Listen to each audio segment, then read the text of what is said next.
Astra Motor Bali dengan produk sepeda motor Hondanya masih menjadi pemimpin pasar penjualan sepeda motor di Bali.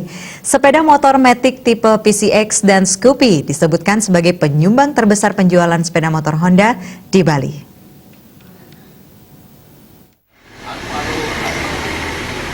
Dalam simak kerabatnya dengan pimpinan kelompok media Bali Pos, Satria Narada, Wahyudi Saputra selaku Region Head Astra Motor Bali mengungkapkan, Bali merupakan pasar sepeda motor yang sangat bagus dan unik.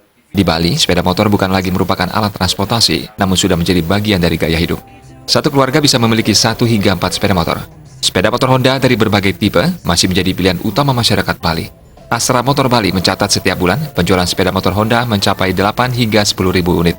Sepeda motor Honda yang kini paling diminati masyarakat Bali adalah sepeda motor Matic dari tipe Scoopy dan PCX sebagai penyumbang penjualan terbesar sepeda motor Honda di Bali. Sementara sepeda motor tipe CBR posisinya masih terus bertumbuh karena pasarnya memang khusus. Jadi tantangannya adalah bagaimana kita sebagai produsen dan penjual motor Honda bisa menduduki brand kita sebagai brand pilihan masyarakat Bali. Dan kita juga berterima kasih sampai sejauh ini brand kita menjadi pilihan utama dari masyarakat Bali. Jenisnya tentunya kalau di masyarakat Bali kita lihat di jalan udah clear lah, Matic ya, banyak Matic ya.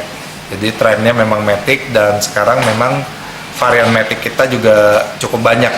Tapi salah satu yang cukup kuat dan lagi tren sekarang adalah tipe PCX dan Scoopy.